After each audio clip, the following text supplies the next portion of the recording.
Hello बेटा। तो आज जो हम पढ़ने वाले हैं लेक्चर 4 में जेट स्कीम, साइक्लिक फोटोफॉस्फोरिलेशन और नॉन साइक्लिक फोटोफॉस्फोरिलेशन, और अगर हम थोड़ा सा टाइम बचा तो हम डार्क रिएक्शन भी पढ़ेंगे। Let's see. तो पिछले टॉपिक में यानी कि पिछले लेक्चर में हमने पढ़ा था लाइट रिएक्शन। लाइट रिएक्शन की साइट कौन सी है, इलेक्ट्रॉन ट्रांसपोर्ट सिस्टम कैसे काम करता है, ये सारे हमने कवर किए थे। तो आज का जो टॉपिक है वो हम देख लेते हैं। आज हम देखेंगे बेटा सबसे पहले जेट स्कीम। देखो जेट स्कीम कहीं ना कहीं हमने कल कवर कर ली थी, फिर भी जस्ट एक नया पॉइंट ऑफ व्यू से, एक नए परस्पेक्टिव से हम इसको पढ़ने वाले हैं जेट स्कीम। फिर उसके बाद है हम देखने वाले हैं नॉन साइक्लिक फोटोफॉस्फोरिलेशन। ठीक है, वो एक्चुअली जेट स्कीम ही है, तो दूसरा नाम है इसका और कुछ नहीं है। आपको घबराने की जरूरत नहीं है आपको इसमें। ठीक है, ये हो गया नॉन साइक्लिक फोटोफॉस्फोरिलेशन।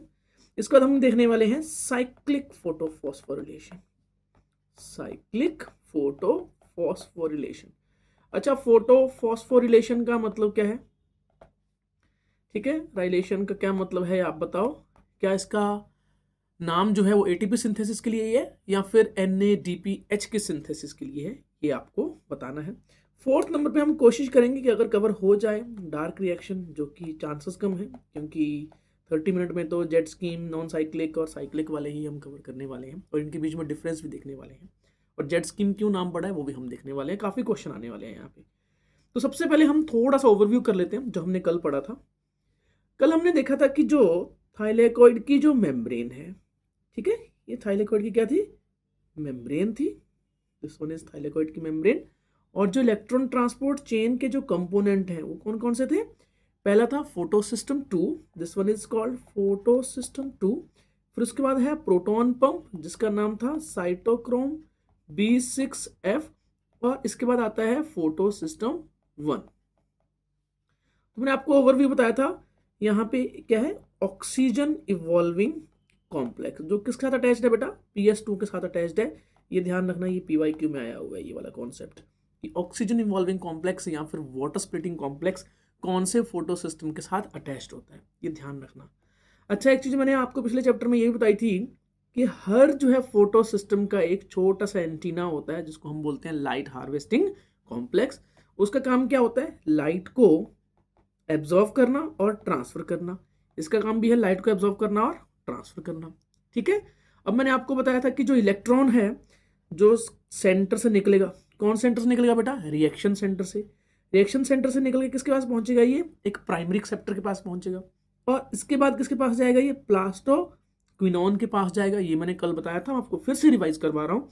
प्लास्टोक्विनोन क्या करेगा? जैसे उसके पास इलेक्ट्रॉन आएगा वो पिक करेगा H+ को, और किस में कन्वर्ट हो जाएगा? प्लास्टोक्विनोन H2 में कन्वर्ट हो जाएगा बेटा। वो किस में कन्वर्ट हो जाएगा? प्लास्टोक्विनोन H2 में कन्वर्ट हो जाएगा। इसके बाद वो अपने इलेक्ट्रॉन तो दे देगा साइटोक्रोम B6F को, और जो प्रोटॉन है वो कहाँ ट्रांसफर कर देगा बेटा? वो ट्रांसफर कर देगा वो ल्यूमेन के अंदर। किसकी ल्यूमेन के अंदर? थाइलेकोइड की ल्यूमेन के अंदर। इलेक्ट्रॉन अब आगे जाके पास हो जाते हैं एक मोबाइल इलेक्ट्रॉन कैरियर के साथ जिसका नाम है PC यानी कि प्लास्टोसाइनिन।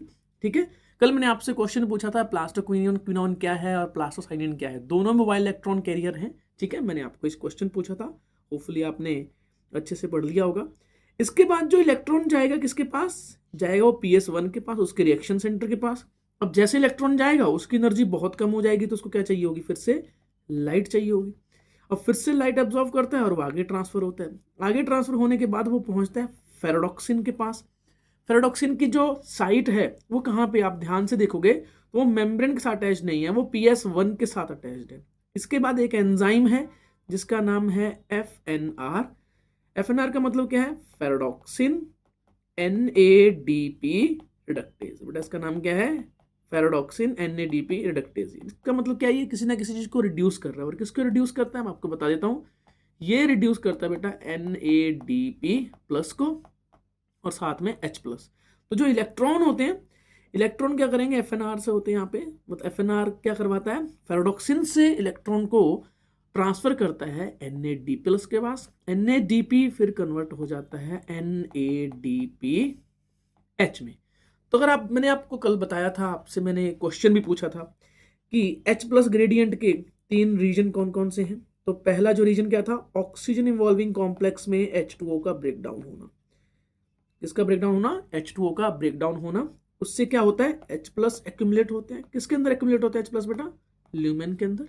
ठीक है, ये पहला रीजन था। इसी से क्या बनती है, ऑक्सीजन बनती है और 4H+ भी बनते हैं। और जो इलेक्ट्रॉन होते हैं वो यहाँ पे सप्लाई होते हैं किसको, PS2 को। तो PS2 को सप्लाई कौन करता है बेटा, वो करता है ऑक्सीजन इवॉल्विंग कॉम्प्लेक्स। और ऑक्सीजन इवॉल्विंग कॉम्प्लेक्स कहाँ से इलेक्ट्रॉन लेके आता है, वो बेटा वो करता है वाटर को स्प्लिट और वहां से इलेक्ट्रॉन लेके आता है। तो इलेक्ट्रॉन सोर्स कौन है, H2O। इसके बाद क्या है, जो फर्स्ट मैंने पॉइंट बोला था, वाटर का जो स्प्लिटिंग है उसकी वजह से प्रोटॉन ग्रेडियंट बनता है ना, यानी कि प्रोटॉन की जो कंसंट्रेशन है वो ल्यूमेन के अंदर हाई होती है। पहले फैक्टर कौन सा है, वाटर स्प्लिटिंग। दूसरा फैक्टर कौन सा बेटा, अगर आप देखोगे ये जो H+ हैं वो यहाँ से होते हुए यहाँ आ रहे हैं, साइटोक्रोम B6F से होते हुए आ रहे हैं। दूसरा कौन सा हो गया, प्रोटॉन पंप। कौन सा प्रोटॉन पंप है, उसका नाम है साइटोक्रोम B6F। इस दूसरे फैक्टर की वजह से भी ल्यूमेन के अंदर कंसंट्रेशन बढ़ती है। तीसरा फैक्टर है NADP+ का रिडक्शन।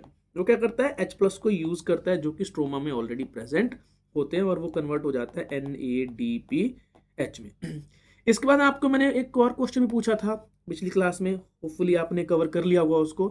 मैंने आपको पूछा था कि अगर H+ की कंसंट्रेशन अगर ज्यादा है, कहाँ पे ज्यादा है, ल्यूमेन के अंदर, तो वो वापस जाएंगे, किसमें जाएंगे, ऑब्वियसली स्ट्रोमा में। और किसके थ्रू होते हुए जाएंगे बेटा, वो जाएंगे एक जो है चैनल है जिसका नाम है CF0 और ये है CF1। ये H+ पहुंच जाएंगे वापस स्ट्रोमा में। ये क्या था, ल्यूमेन था। ठीक है, मैं यहाँ पे फास्ट चल रहा हूँ क्योंकि हम ये रिवाइज कर रहे हैं कल के लेक्चर का फटाक से। इसके बाद जो है ये जो H+ यहाँ पे इस साइड में आएंगे तो ये फ्री एनर्जी रिलीज करेंगे। उस फ्री एनर्जी को यूज करके यहाँ पे क्या होता है बेटा, ADP+ इनऑर्गेनिक फॉस्फेट से बनता है ATP।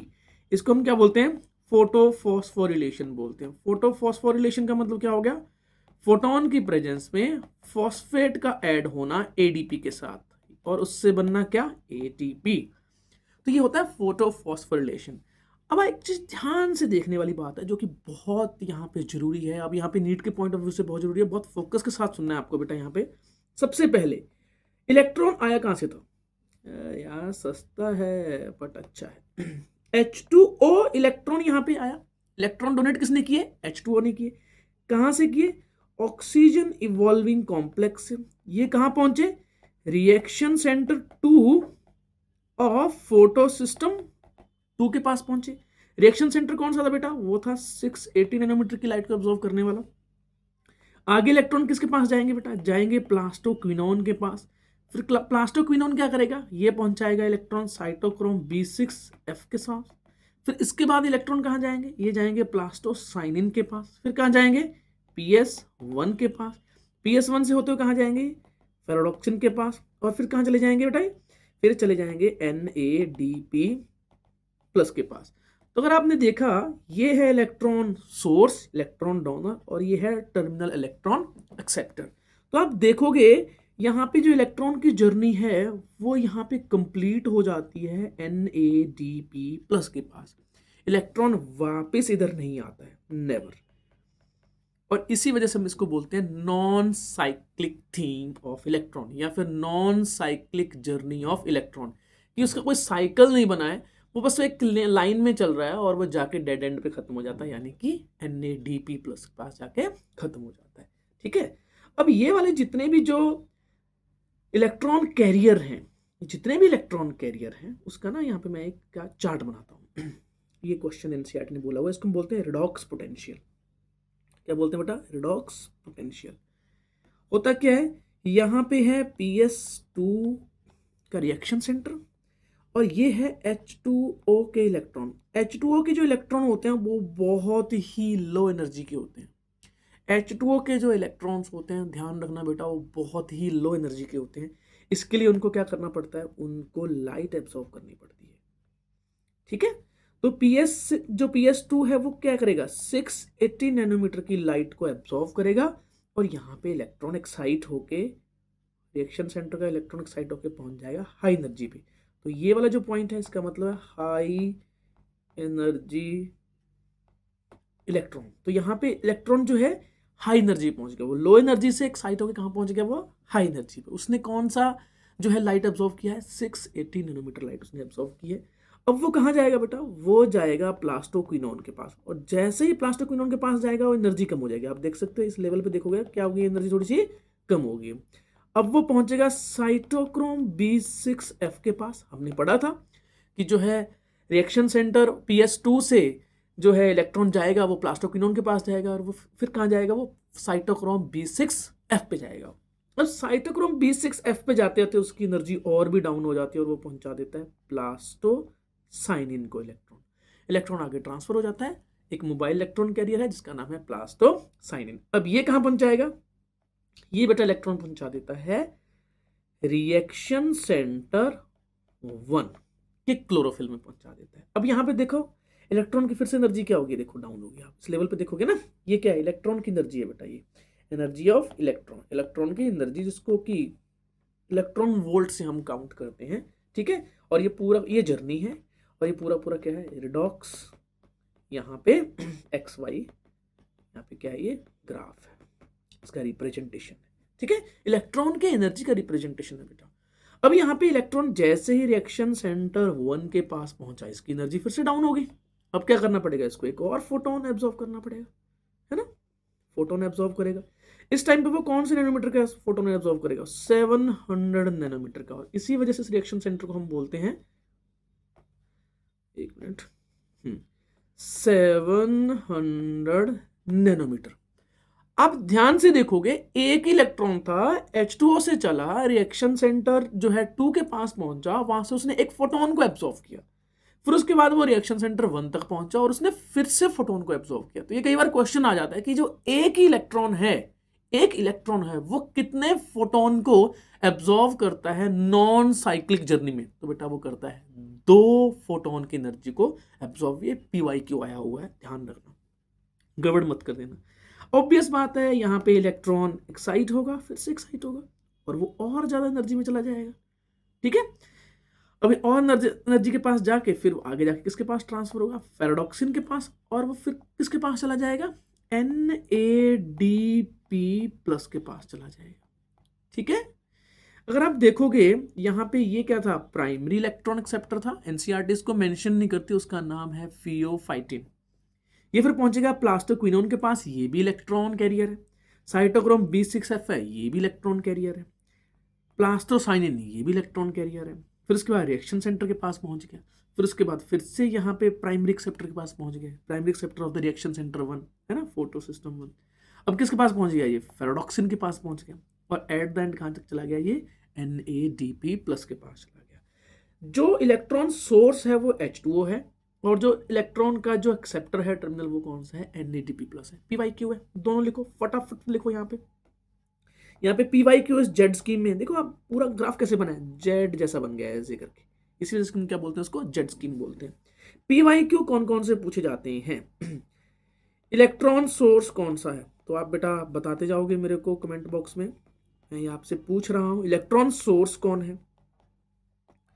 प्लास्टोक्विनोन जो है वो ट्रांसफर करता है इलेक्ट्रॉन को किसके और किसके बीच में, PS1 और PS2 के बीच में, या फिर PS2 और PS1 के बीच में, ये आपको बताना है। जो प्लास्टोसाइनिन है वो ट्रांसफर करता है इलेक्ट्रॉन, उसकी जर्नी क्या है बेटा वो बताना है आपको, ठीक है। फेराडॉक्सिन बेटा किसके साथ है, PS1 के साथ है या फिर PS2 के साथ है, किसके साथ अटैच्ड है, ये आपको क्वेश्चन पूछा जा सकता है, ये बताना है आपको, ठीक है।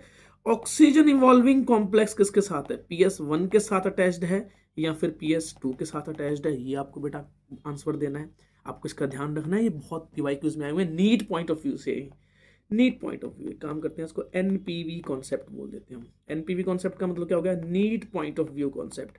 अगर आप ये जेड स्कीम पढ़ रहे हो तो आपको ये करके जाना है, गड़बड़ नहीं करनी है। यही नॉन साइक्लिक फोटोफॉस्फोरिलेशन है। क्या मतलब, यानी कि जेड स्कीम है, नॉन साइक्लिक है, यानी कि इलेक्ट्रॉन का कोई साइकिल नहीं बना हुआ है। क्या इसमें साइटोक्रोम B6F अपना काम कर रहा है, यस और नो, ये आपको बताना है। क्या इसमें NADP जो रिडक्टेज है जिसका नाम है फेराडॉक्सिन NADP रिडक्टेज, क्या वो इन्वॉल्व है, यस और नो, ये आपको बताना है। क्या बेटा इसमें ATP सिंथेसिस हो रही है, यस और नो। ये आपको बताना है। क्या इसमें ऑक्सीजन प्रोड्यूस हो रही है कि नहीं हो रही पूरे पूरे पाथवे में, आपको बेटा ये बताना है। क्या इसमें NADPH प्रोड्यूस हो रहे हैं कि नहीं हो रहे, बेटा आपको ये बताना है। ये सारे के सारे जो NEET point of view concept हैं, इसके बिना आप जो है नीट का एग्जाम देने नहीं जा सकते। इस चैप्टर में 4 क्वेश्चन तक आ सकते हो, सबसे जरूरी यही है। ठीक है, तो ये आप हो स्माइल करने वाला, ठीक है, और ये आपको क्या करना है बेटा, ये सारे के सारे कॉन्सेप्ट आपको पढ़ के जाने हैं, तब जाके आप कहाँ जा सकते हो, नीट का एग्जाम देने जा सकते हो। आपको फायदा होगा, नहीं तो गड़बड़ होने वाली है, रेडी रहना। ठीक है, डरा नहीं रहा, बता रहा हूं। अब इसके बाद आती है साइक्लिक फोटोफॉस्फोरिलेशन। साइक्लिक फोटोफॉस्फोरिलेशन क्या होती है? सबसे पहले एक चीज तो क्लियर है, नाम से क्लियर है। साइक्लिक फोटोफॉस्फोरिलेशन का मतलब क्या है कि जो इलेक्ट्रॉन का जो पाथ है फोटोफॉस्फोरिलेशन में, जो इलेक्ट्रॉन की जर्नी है वो जहां से शुरू हुई थी वहां से आ जाएगी। यानी कि इलेक्ट्रॉन, एक इलेक्ट्रॉन अंदर अंदर घूमता रहेगा, वो किसी टर्मिनल एंड पे नहीं जाएगा। एक चीज तो क्लियर है, इसका कोई टर्मिनल इलेक्ट्रॉन एक्सेप्टर नहीं होता, जैसे कि नॉन साइक्लिक में कौन था, NADP+ था। इस केस में ऐसा नहीं, नाम से क्लियर है। बट ये होता कब है और ये कहाँ होता है? एज पर NCERT हम देखेंगे, बहुत ज्यादा दूर जाने की जरूरत नहीं है। एज पर NCERT ये प्रेजेंट होता है स्ट्रोमा लेमिली में। इसमें प्रेजेंट होता है बेटा स्ट्रोमा लेमिली। स्ट्रोमा लेमिली क्या होता है, मैंने आपको याद करो, मैंने लेक्चर 1 में आपको बताया था कि स्ट्रोमा लेमिली क्या है। स्ट्रोमा लेमिली बेटा क्या है, 2 ग्रेनम को जोड़ता है। ये ग्रेनम हो गया पूरा स्टैकिंग ऑफ थाइलेकॉइड, ये भी स्टैकिंग ऑफ थाइलेकॉइड को हमने क्या बोल दिया, ग्रेनम बोल दिया। और इन दोनों का जो ब्रिज है उसको हमने क्या बोल दिया बेटा, स्ट्रोमा लेमिली। स्ट्रोमा लेमिली क्यों बोलते हैं बेटा इसको, इसलिए बोलते हैं क्योंकि स्ट्रोमा से होते हुए जाता है और ब्रिज की तरह काम करता है। That's why it is called stroma lamellae. अब यहां पे इस जगह पे सिर्फ और सिर्फ PS1 होता है बेटा। एज पर NCERT के स्ट्रोमा लेमिली में क्या होता है, PS1 होता है। और स्ट्रोमा लेमिली में आपको ये भी देखने को मिल जाते हैं, यानी कि ATP सिंथेस। अब ये जो PS1 है ये सिर्फ और सिर्फ क्या करेगा, ओनली ATP सिंथेसिस करेगा। ये क्या करेगा, ATP सिंथेसिस। वैसे तो PS1 यहाँ पे भी होंगे, ये तो कोई दो राय नहीं है इसमें, यहाँ पे भी होंगे, ठीक है, बट यहाँ पे PS2 नहीं होगा। स्ट्रोमा लेमिली में PS2 नहीं होगा एज पर NCERT, इस चीज का आपको ध्यान रखना है।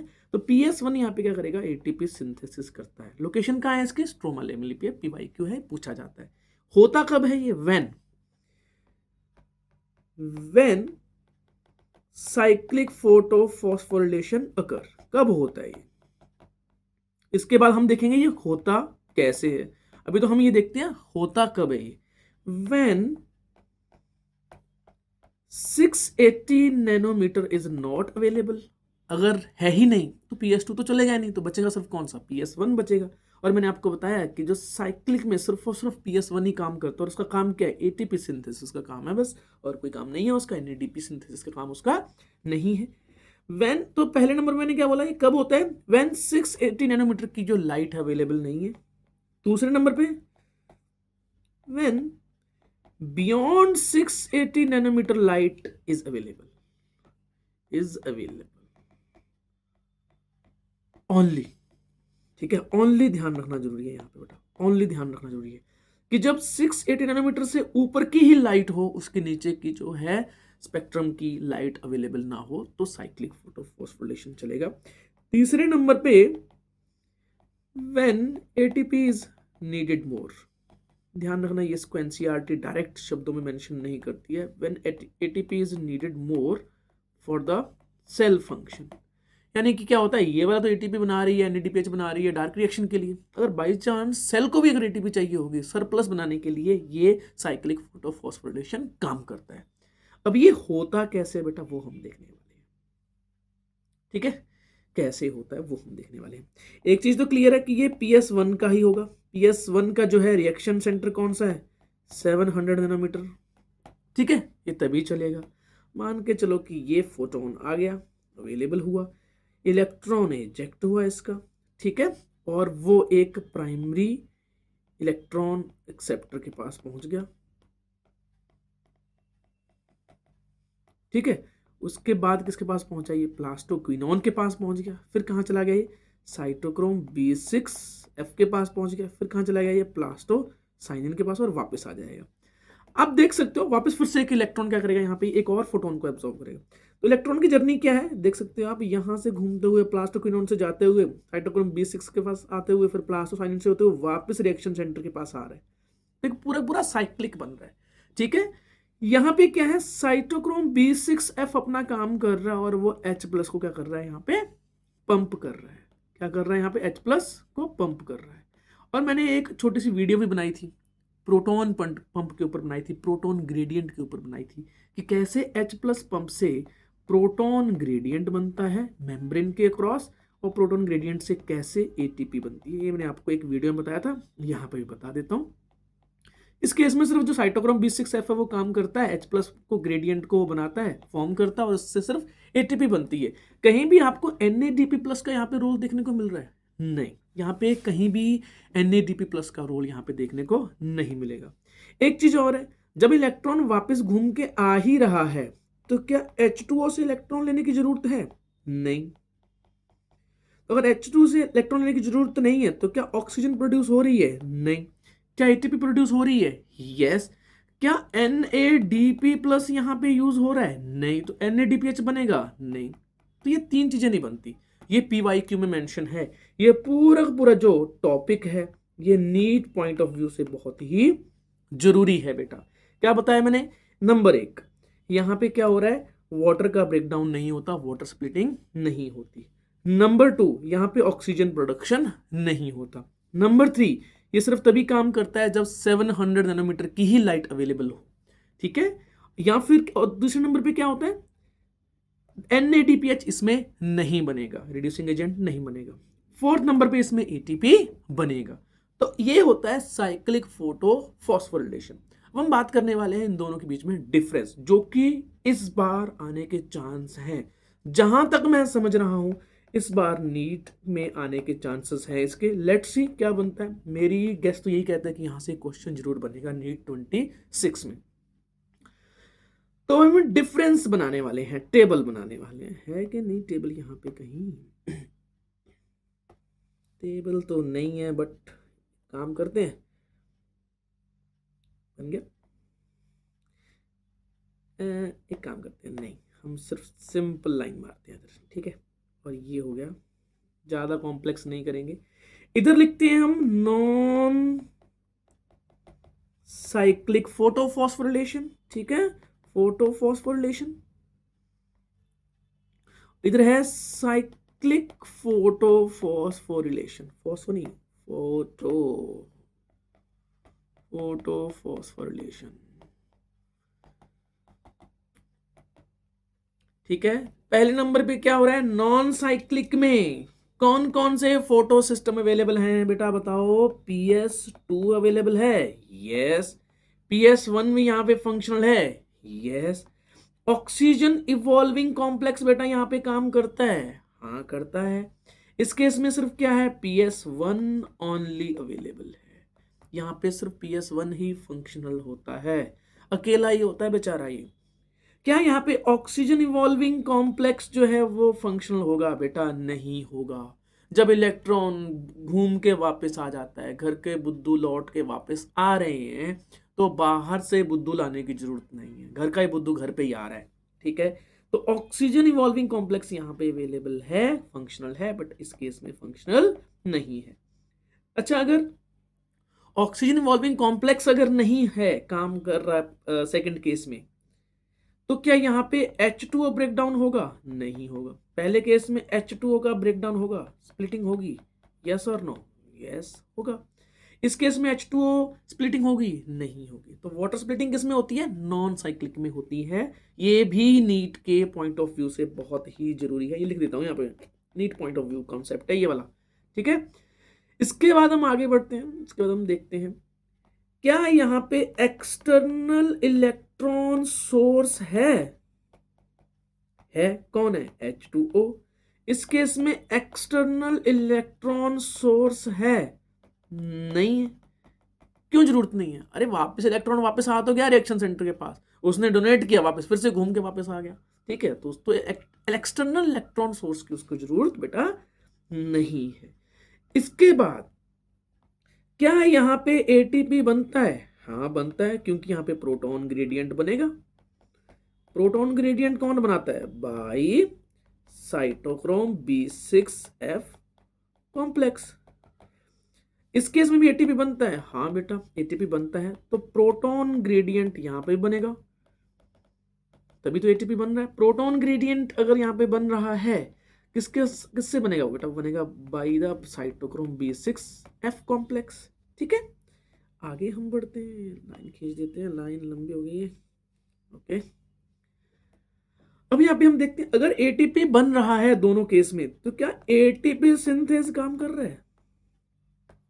यस। और इस केस में भी एटीपी सिंथेस काम करेगा। यस बेटा, अगर आप देखोगे अभी तक हमने ना 3 कॉमन पॉइंट देखे हैं, बहुत जरूरी है ये। बच्चे ना डिफरेंस तो करके चले जाते हैं, कॉमन पॉइंट नहीं करके जाते। कॉमन पॉइंट कौन कौन से हैं? पहले नंबर पे इस केस में PS1 है, PS1 ये कॉमन पॉइंट हो गया। इस केस में एटीपी बन रहा है, इस केस में एटीपी बन रहा है, ये कॉमन पॉइंट हो गया। तीसरा कॉमन पॉइंट कौन सा है? एटीपी सिंथेस दोनों केस में फंक्शनल है, क्योंकि एटीपी सिंथेसिस हो रही है, तो ये भी कॉमन पॉइंट। अभी तक हमने 3 कॉमन पॉइंट देखते हैं, बाकी सारे क्या थे? डिफरेंस थे। तो चलो भाई डिफरेंस भी देखते हैं। क्या यहाँ पे NADP+ से NADPH बनता है? NADPH2 या फिर NADPH बनता है? यस बनता है, ठीक है। इस केस में NADPH बनता है बेटा, NADP+ नहीं बनता। मैंने क्या बताया था? इलेक्ट्रॉन NADP+ के पास जाएगा नहीं, तो NADPH नहीं बनेगा। क्या नहीं बनेगा? NADPH का सिंथेसिस बेटा नहीं होगा। इसके बाद अगर हम देखते हैं कि जो NADPH सिंथेसिस नहीं हो रहा है, इसका मतलब कौन सा एंजाइम यहाँ पे काम नहीं कर रहा। तो इस केस में हम देखते हैं कौन सा एंजाइम काम नहीं कर रहा, देखते हैं कौन किस जगह काम कर रहा है, किस जगह काम नहीं कर रहा। पैराडॉक्सिन NADP रिडक्टेज एंजाइम ही NADPH को बनाता है, तो वो काम कर रहा है, फंक्शन कर रहा है। यस यस यस बिल्कुल कर रहा है। इस केस में पैराडॉक्सिन NADP रिडक्टेज, इसका शॉर्ट फॉर्म भी आया था बेटा, कई बार गड़बड़ मत कर देना आप। FNR, घबरा मत जाना कि सर ये FNR तो पढ़ा नहीं था हमने, कहीं डब्बा गोल हो जाए आपका, तो डब्बा गोल मत करवा लेना। पैराडॉक्सिन अरे हटो यार, पैराडॉक्सिन NADP रिडक्टेज यहाँ पे फंक्शनल नहीं होता है बेटा। ये पूरा का पूरा जो मैंने आपको दोनों के बीच में डिफरेंस बताया है ना, ये आपको करके जाना है, ठीक है। ये इस बार नीट 26 के लिए मेरे को ऐसा लग रहा है, कुछ फीलिंग्स ही आ रही है, गट फीलिंग आ रही है कि इसमें से क्वेश्चन आने वाला है। एक क्वेश्चन तो पक्का आने वाला है, रेडी रहना, ठीक है। तो आप घबराना नहीं है, साइक्लिक फोटोफॉस्फोरिलेशन और नॉन साइक्लिक फोटोफॉस्फोरिलेशन का बस एक ही यहाँ पे क्यों डिफरेंस यहाँ पे आ रहा है कि पहले केस में जो इलेक्ट्रॉन गया, वो इलेक्ट्रॉन एक किसी एक्सेप्टर के पास चला गया, और साइक्लिक में क्या होता है, जो इलेक्ट्रॉन है वो वापस घूम के आ जाता है बेटा। कहाँ पे आया था? वापस घूम के आ जाता है, घर के बुद्धू घर पे वापस आ जाते हैं। इस केस में इलेक्ट्रॉन की जर्नी शुरू होती है H2O से और खत्म हो जाती है बेटा किस पे? NADP+ के पास जाके, ठीक है। इस केस में इलेक्ट्रॉन की जर्नी शुरू होती है रिएक्शन सेंटर 1 से और खत्म ही वापस कहाँ पे हो जाती है? Reaction centre 1। तो जहां से गए थे वहीं आगे। तो डिस्प्लेसमेंट बताना है आपको, इस केस में इलेक्ट्रॉन का डिस्प्लेसमेंट कितना है, इस केस में इलेक्ट्रॉन का डिस्प्लेसमेंट कितना है। थोड़ा सा फिजिक्स भी पढ़ लेते हैं हम साथ में। तो 30 मिनट तो बेटा हो ही गए हैं, तो हमने यही काम किया है आज, ठीक है। इसके बारे में जरूर देख लेना। नेक्स्ट क्लास में अब हम पढ़ने वाले हैं बेटा, नेक्स्ट क्लास में हम पढ़ने वाले हैं डार्क रिएक्शन, ठीक है। और हम कोशिश करेंगे, आज तो डार्क रिएक्शन नहीं हो पाई क्योंकि 30 मिनट की सीरीज है और हम उसी के अराउंड हमें लिमिटेड रहना है, आपको ओवरलोड नहीं करना है। डार्क रिएक्शन और साथ में हम काम करेंगे C4 पाथवे के बारे में अगर हो पाया तो, ठीक है बेटा। इसके जो पूरे जो डार्क रिएक्शन सॉरी अपने जो है जेड स्कीम के, साइक्लिक के, नॉन साइक्लिक फोटोफॉस्फोरिलेशन के, मैंने यहाँ पे 15 MCQs बनाए हैं। उसका एक छोटी सी PDF है जो कि मैंने नीचे डिस्क्रिप्शन में दी हुई है, आपको वहाँ पे लिंक मिल जाएगा, फ्री है, डाउनलोड कर लेना। उसमें आंसर की भी दी हुई है, उसको आप देख लेना। और अगर आपको फोटोसिंथेसिस के नोट्स भी चाहिए, फ्री नोट्स चाहिए, तो बेटा मैंने उसके भी जो है लिंक को मैंने डिस्क्रिप्शन में ऐड कर दिया है, आप उसको देख लेना। Bye bye.